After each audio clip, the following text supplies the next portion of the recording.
Hey everybody, it's Jason from the Texas Gun Vault 2, and we're back out here in my garage. I have some first impressions to talk about. I have some upcoming projects to show you and talk about, and I also have, at the end of the video, some me replying to the mean or ignorant or stupid comments of the week. I didn't get to do that over the weekend, so I kind of felt like I owed you guys. So let's go ahead and start with the first impressions of the two guns I took to the range last night that I will be working on range reports this week for. And by the way, I have to give the caveat because I know some people are going to find this video. This is my second channel. It's the Texas Gun Vault 2. It's my behind the scenes channel. These are not official range reports. They're not reviews. It's just, hey, I took these to the range. I want to share these first impressions with my biggest fans, and then these just go into the queue for me to film the proper range reports to be published on my main channel, the Texas Gun Vault, at a future time. So let's talk about the two guns I took to the range, and the first one is a pistol from somebody that I mentioned yesterday, or actually a couple days ago, whenever I made the last video. This is the first gun that they have lent to the channel. He's a local fan and subscriber named Julian, and he contacted me about a Sig P45, and this is essentially a compact single-stack 45 caliber handgun made in the 1990s in Germany, and it uses the old stamped sheet metal type of slide.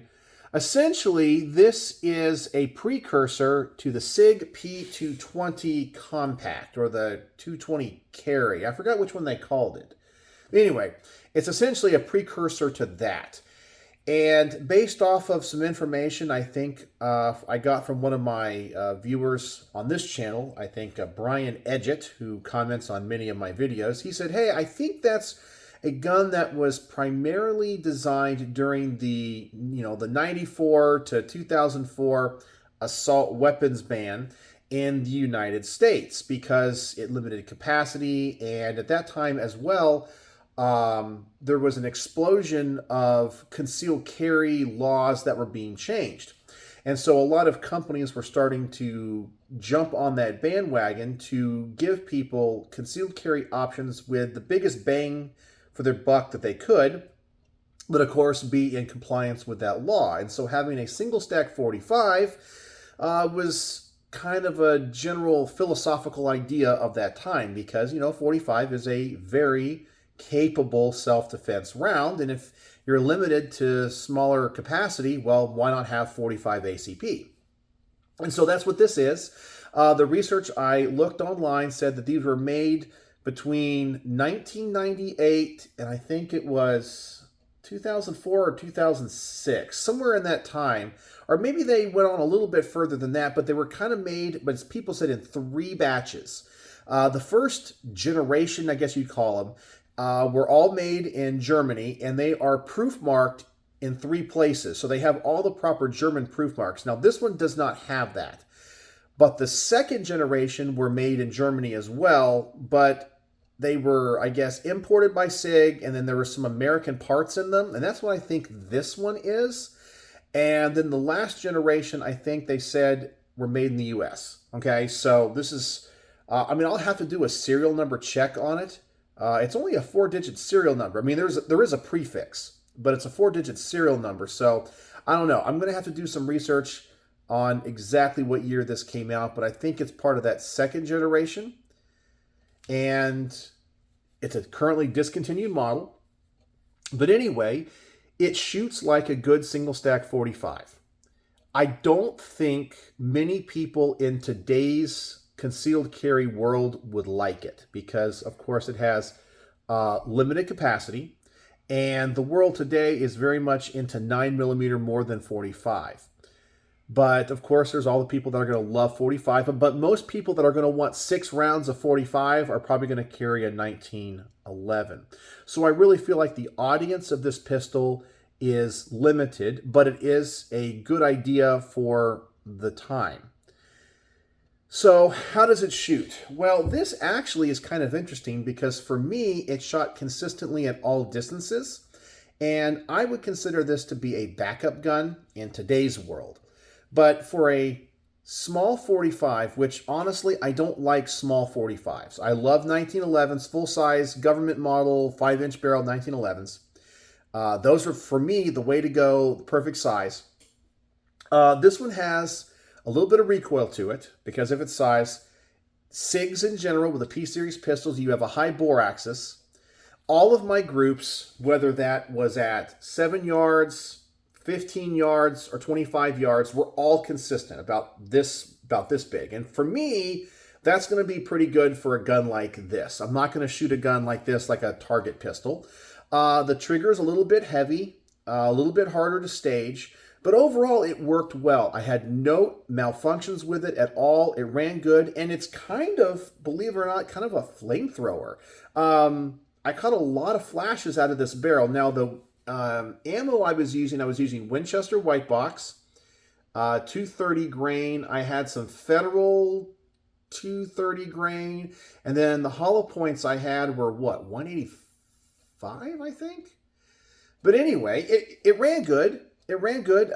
No complaints whatsoever. I mean, I did have to kind of remind myself that the Sigs use what I call the combat sights. That if you line up the front dot right in the valley or the kind of the U-notch of the rear sight, it's always going to shoot low. Sigs always do that for me. So I knew that going into it, and I adjusted for it. It shoots fine. It's a good all-around pistol, but I think in today's world, it is obsolete. Now, when I use that word, I already know people are going to say, how dare you say that's an obsolete pistol? Because I said that about the Glock 26. And, of course, I'll get the people that, love the Glock 26, and they go, well, are you going to stand in front of it and tell me it's obsolete? I'm like, a 1972 Pinto that is completely restored back to original condition can get you from New York to Los Angeles. But let's be honest, compared to a modern Porsche 911, the 1972 Ford Pinto is obsolete. It still works. It can get you around town. It can go a long distance. I'm sure, I guess it can get you up to adequate highway speeds. It will work. It will function. But let's just be honest, it's been replaced by better things. That's why I think Sig discontinued this gun.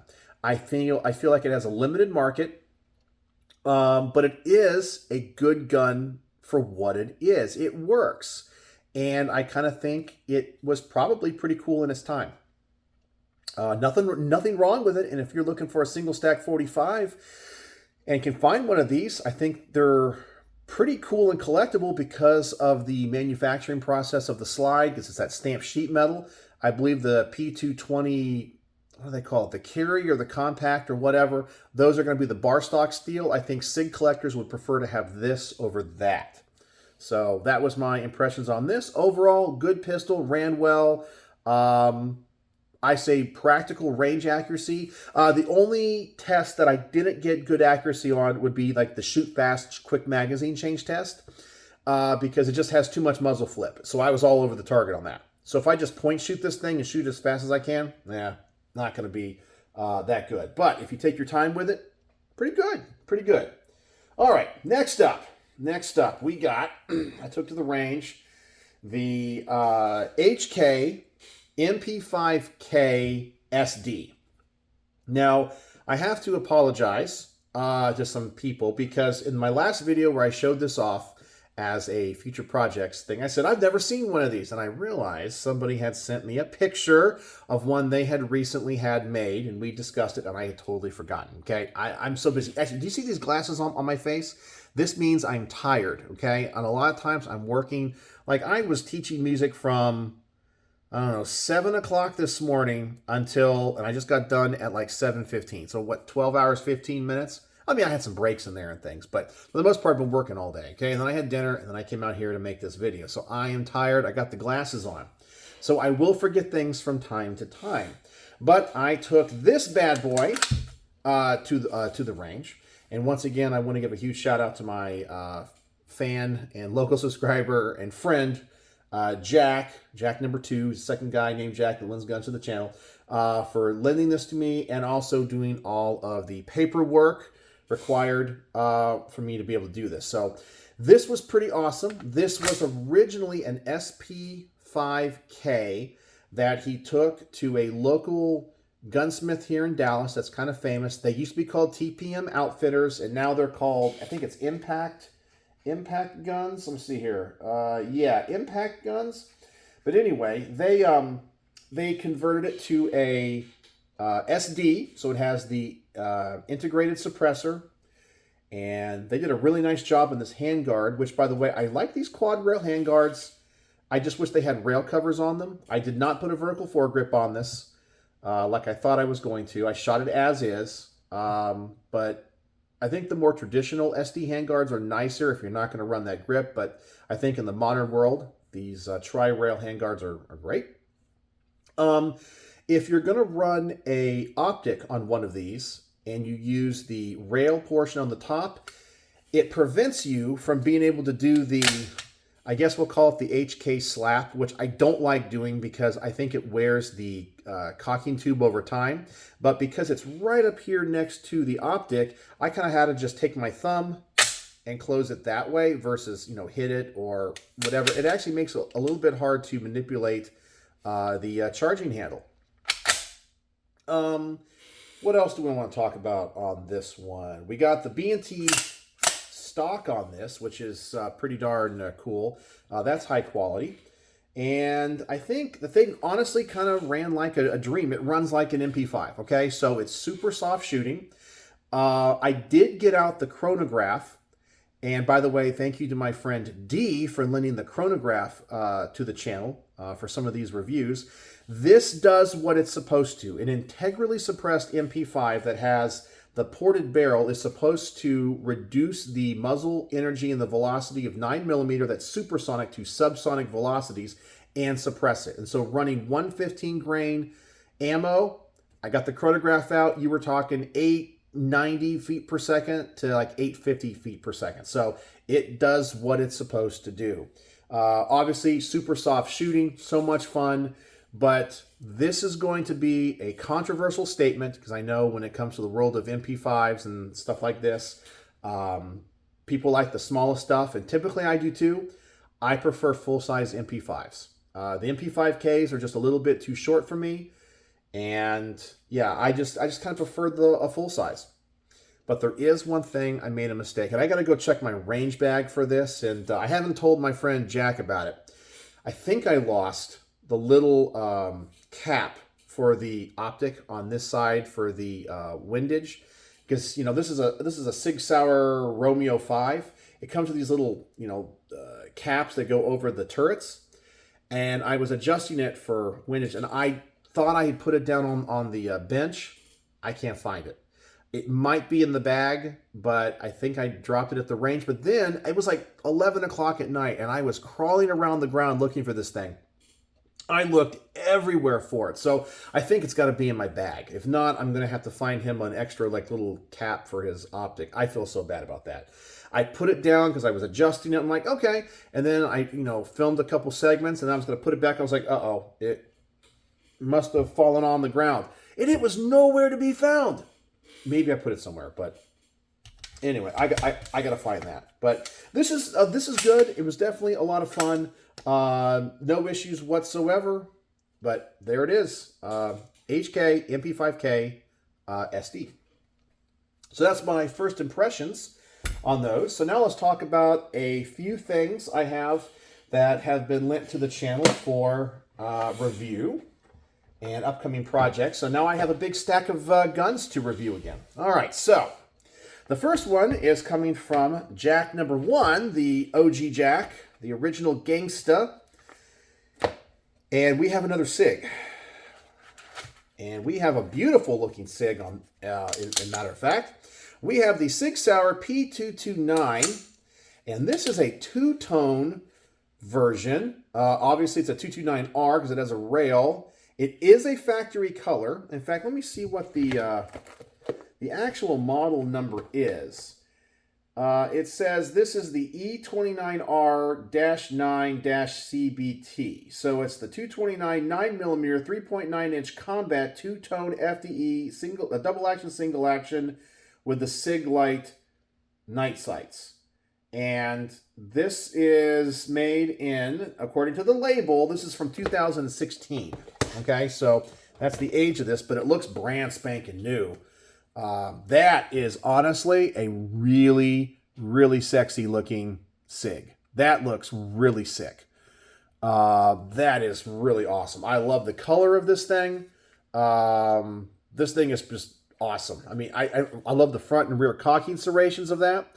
I recently reviewed a 229 and 357 Sig, and this one's a 9mm. So that, I think you have to agree, is pretty darn sexy. And Jack told me when he took it to the range, he was having problems with the gun shooting low. And we talked about the Sig combat sights I mentioned earlier, but he says even doing that, it shoots really, really low, which is something I've struggled with for a long time with Sigs. So we'll go to the range and we're going to see how low this thing shoots. And he also lent me I guess he was going to install the SRT trigger, which I have never done one of these conversions to upgrade it. So I may make a video on that. On how to do the SRT upgrade. So I might get a couple of projects out of that one. All right, so then let's transition back to Jack number 2. And I'm excited about this one, okay? I mean, we have some beautiful, awesome guns here on the table. I will tell you guys that I am the luckiest firearms YouTuber in the world. Nobody gets to shoot the stuff that I do. I mean, nobody. It's unbelievable. It's unbelievable. Okay. Let me just show you the box here. I'll cover up any data here on the, I guess on the sticker. But take a look at this. HK P7K3. And if you know what this is, you know this is a pretty darn special pistol. It's a P7, but it's one that is not gas delayed. It's not chambered in 9mm or 40 or any of that. It's chambered in small calibers. And just a standard old direct blowback. And so these were offered in 3 calibers with the conversions, okay? And I have never in my life seen a complete set. I've only seen K3s once in a while, but I've never seen a complete set. And Jack has it. Now, he has, I believe this one right now is set up for 380 right now. We also have, and I'll show you this in a second, the 22 caliber conversion, which is the rare of the slide barrel conversion. He says he also has the one for 32, but he has to find it. So I'm waiting on that. I think hopefully he'll be able to find that before I review this. But here it is, the P7. So it has the squeeze cocker, HK. This one's in 380, and the conversion to 22. That is really cool. It's really tiny. It's smaller than the standard P7 PSP. That is just one cool gun. Yeah, that's going to be so awesome to shoot. And yeah, that's going to be so sweet. I'm so jealous. This is one of the guns that is on my dream list. I really need to put together a dream list for you guys of, because I get asked all the time, because I get to shoot a lot of stuff. What guns do I really want? And I can tell you right now, a couple of them would be like an AMT hardballer. I know it's not a very good pistol. I want one for kind of a clone. This is on my list, the K3, the P7 K3. So it's really cool to get a gun on my dream list to get to review. So we have that. We have 2 magazines for and these magazines, by the way, are expensive and rare. For the 380, here it says 9K, so 9mm short, or Kurtz, or whatever. And then we have and this is really interesting. Take a look at this box, and I'm assuming this is how it came. The ATP7K3. So I guess that means that it is for the conversion.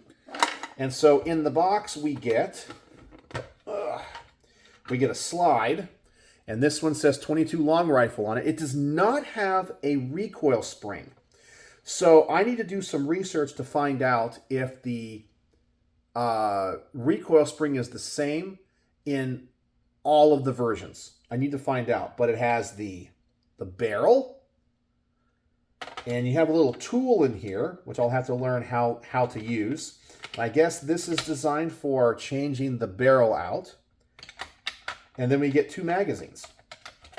And the magazines on these are kind of rare too. So we have 2/3 of a complete K3. And most people that own the K3 only own it in 1 caliber. So I'll get to review it. And man, if I get to review this thing in all 3 calibers, that's going to be amazing. That's going to be amazing. So that is the one of the things, I guess, on the chopping block here. And next thing, I talked to you guys about my first impressions on the HK MP5K SD, and I said I prefer the full size. Well, guess what? Jack has lent us again, and thank you again, Jack, for once again the paperwork and the time to make this happen. Here we go, the full size. Now this one was not started as an HK SP5. This one started off as was it PTR, I think is the company that makes those clones. I think it says here on the side, yeah, PTR Industries. Yeah, PTR Industries. They make, like semi-auto versions of the MP5. But this one was sent off to, once again, Impact Guns or TPM Outfitters. And it's the full size. And this is really cool. They have the tri-rail on it, so it doesn't have the older style traditional SD, which I prefer this handguard. And this is a B&T handguard. I didn't know that it's marked as a B&T handguard, and it is pretty darn sexy. This is an awesome upgrade to those original SDs. Now, I know people that love the classic look are going to want that, but I love this. Now, to me, this is the right size for this particular gun. And I'm also kind of excited to try this out because he's using the Magpul stuff, like the stock on it. But of course, if you're going to have an MP5, in my opinion, you got to have the telescoping version more than the folding version. But to each their own. I also think the A1, which is the kind of the standard stock, the non-telescoping, non-fold, it looks pretty good too. For a classic one, but for a modern one, this is the way to go. So this is going to be the full-size SD, and it has a B&T suppressor. So we have some B&T stuff here, which is really, really cool. And once again, Jack, I cannot thank you enough for making this happen for my channel. I'm honored and humbled beyond words. And last, when it comes to the future projects, this is something I don't know, or I never thought that I would get to review, because this one is kind of weird, but weird in a good way. Now, I have reviewed a gun from this company in the past, but not in this caliber. This is the Nemo arms, and let me get the exact model here. It is the Omen, and this particular one is chambered in 300 Winchester Magnum. Yes, an AR-15 style or AR-10 style rifle chambered in 300 Winchester Magnum. It's like an AR, but not quite. You have the charging handle here on the side. You have AR style controls. And let me show you this magazine. Damn, that is a magazine. Wow. So yeah, 300 Winchester Magnum. So we're talking like, this is designed for hunting. I got to figure out what optic to put on it. He jokingly said, when he lent this to me, he says, take that off because I just used it as like a little carbine, because he says it actually has really light recoil. But he says, if you're going to review it, you need to put on a good optic. So I'll put on a good scope on this thing before taking it to the range, or something designed for, further distances. But yeah, this is going to be a big boy, and I'm not really sure what to expect on this one. Obviously, we will go to the 100-yard range with this, and I know people are going to say that's not far enough, but it's just what I got to be able to record with. But check that out. The Nemo Arms Omen in 300 Winchester Magnum. Yeah, that's incredible. But yeah, what an awesome gun. Let's see what the trigger on this is. Oh my gosh, that's so light. Okay, well, yeah. Wasn't ever expecting to review one of those. All right, so that is a lot. Okay, so next up, I want to do some mean or ignorant comments of the week, and I want to go through them kind of fast because I know I don't want to waste a lot of your time. But if you want to click away, because I know this is not everyone's favorite segment, you can do that. The word of the day is going to be, oh boy, what do we got here? We're going to say HK is the word of the day, even though that's 2 letters. Or if you want to say Heckler and Koch, you can do that as well. So I know you watched this point in the video. So if you want to turn away, you are more than happy to. And I will see you later. But if you want to watch the mean comments as my computer boots up here, stay for us. All right, so we got quite a few, and these are going to be kind of quick, as I said. So we're going to start off with my favorite of the week, and this is on the range report of the Kimber Micro 9, the Kimber's clone of the Sig Sauer P938. Les Reinhardt-U6I says, libtard. Now, I have no idea what in the heck he's talking about because on the main channel, I don't really talk about politics. This is a range report. I don't talk about politics, but I'm not a liberal. I think if you guys follow my channel, you guys can probably tell that, yeah, I'm a libertarian. And, you know, I lean to the conservative side, but libertarian, you guys get get it. So, I don't know what that's about, so whatever. All right.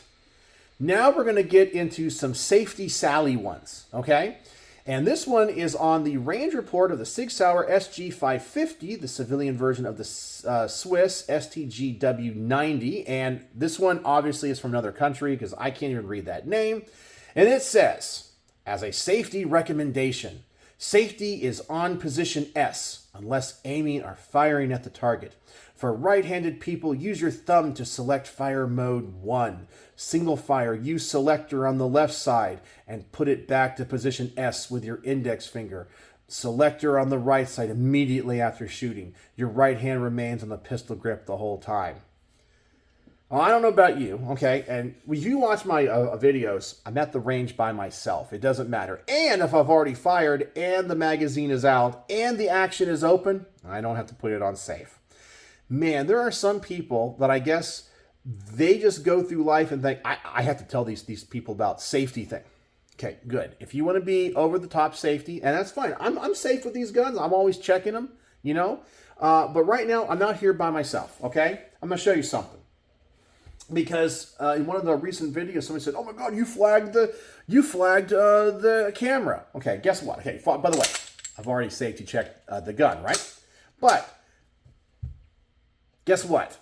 You are not in danger, okay? There's nobody here. Right behind my camera, right, actually it's my cell phone, is a paper towel roll that's supporting the camera or the phone. That's it. So you are not in danger because if anything came out of this barrel, it can't go through the internet. It can't hurt you. And I'm not pointing it at myself. And I'm okay if the paper towel roll gets shot. But as I said, the gun is always safety checked. Anyway. Let's move on to the next one. Let me see if I can find it here.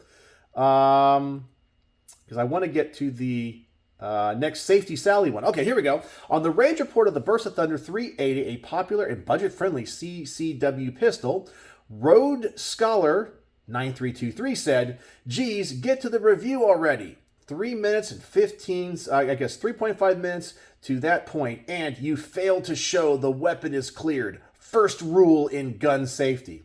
I don't have to show you the weapon is clear. If I do it before the camera rolls and I'm in here in my garage by myself, it doesn't matter. And why should you care? Because I'm not endangering you. I'm not endangering anybody else. Okay? Whether or not I show it is clear. And if you don't like my format to my videos, well, you can go watch somebody else or make your own videos, right? All right. Next up, we have actually on a video that recently kind of went, I'm going to say viral. It's my range report on the AMT Arcadium Machine and Tool Automag 3 pistol and 30 carbine. Andrew Bowles, oh boy, that's a name, says, "You lost me at video game. Join the real world." And the reason I think he said that is in that video, I talked about the AMT Hardballer, made by the same company as this gun.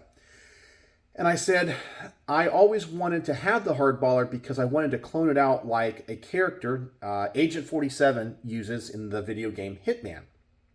And I like clone guns, and I thought that'd be really cool to have a 1911 pistol clone like that game. Now, you don't have to be into that game, know that game, whatever. I don't care. But video games are what brought me into the world of firearms. And if video games bring other people into the Second Amendment, we should support that. Now, I know a lot of people that watch my channel might be of an older generation, and they don't care. They played Atari, okay? But there's a lot of people today that play Call of Duty, Modern Warfare, Battlefield 4, whatever the game is, and I remember playing Tom Clancy's Rainbow Six like years and years ago, and I was like, oh my gosh, an MP5, that is the coolest gun ever. I'd love to fire one day. That got me interested in guns. I learned about the Benelli M4 and the MP5 from that game, okay? And at that time, I wasn't into guns, but because that sparked my interest, here I am being an advocate for the Second Amendment. So we have to be inclusive in the future when it comes to the gun community and people that come into the gun community, regardless of how they get interested in guns. All right, on my range report of the Diamondback DB15, sometimes you get what you pay for. Brian C0019 says, respectfully disagree. Okay, so he says respectfully, but I don't think it is. To each their own. Diamondback isn't budget, just a less expensive option. Isn't that what budget is? Okay, I'm just saying it is. Let's just be honest about that, okay? And this is one of those things. Whenever I review a gun that is, I'm going to say, on the cheaper side, I always get the people that believe that they bought because their $300 Kel-Tec is just as good as a $7,000 Terran Tactic. It's just as good. It's just as good because they want to feel like they got the best, and I understand that. But you do get what you pay for. And then he says, and this is where I guess he's not respectfully disagreeing. He says, gun tubers are so full of S. If it Cerakoted and the branding changed to something like DD, Daniel Defense, but we all love double Ds, don't we? You'd be juicing all over yourself. Just saying, I call it how I see it. Well, obviously, this person doesn't watch my channel because I have reviewed very expensive guns very, very, very poorly and reviewed very cheap guns very, very well. I just call it as I see it. But these people are just sad that they find a review of a gun that they probably like and bought. And who knows? Maybe it's all they can afford, and that's okay. It's okay. But, it's just like with anything. If you buy something, go online, you're going to find positive and negative reviews. And you can't get mad at the people that don't like it. I like to find negative reviews of things that I buy because it enlightens me. It shows me a side where I can be more realistic about the product that I, recently bought. All right. Let's see here. Find another one. Ooh, one of my favorites here. The Colt, or a comment on my Colt Mark 18 Mod 1 clone SBR rifle parts list. Somebody says, I want to save money. Well, if you want to save money, I'm going to recommend don't clone a Mark 18 Mod 1 because you ain't saving money when you do that. That is going to be a money pit. But they said that's 2 minutes and 18 seconds in and you're on this rant that nobody cares about. Am out. Well, that's fine. And the reason I made that rant is to make people like that want to click away because they're a clone clown. I guarantee you, this person that says, I want to save money, he's going to want to build a Mark 18 Mod 1 and then tell me that, that's not clone correct. And probably if he's wanting to save money, is probably on an Anderson Manufacturing lower receiver, and he's all proud of that. All right. Next up is on my product review of the Bravo Belly Band holster. I actually get a lot of views and comments on this one. And this is one I'm going to show you my personal response. Because I did respond to this one. Because it wasn't that bad of a comment. And Randy Stockton 624 said, I didn't catch the price. And I want to put this out there because I do this on purpose. I never put the prices of any item I review on YouTube. Because number one, it's kind of in that gray area of YouTube because you can't sell anything. Okay, I don't sell anything. I'm not an FFL. I don't do anything. I just review guns and products. And so if I put a price out there, well, the YouTube AI algorithm might think I am, and I don't want to run afoul of the rules. And I don't want to confuse anybody. But also, it locks in the time frame of when I made the video. Because let's just say I review this gun right here, this P245. And in today's market, it's whatever price, okay? But in 15 years from now, it's double the price. But that video is still on YouTube. I'm going to literally get comments go, you're an idiot. That gun doesn't cost that much. It costs this much.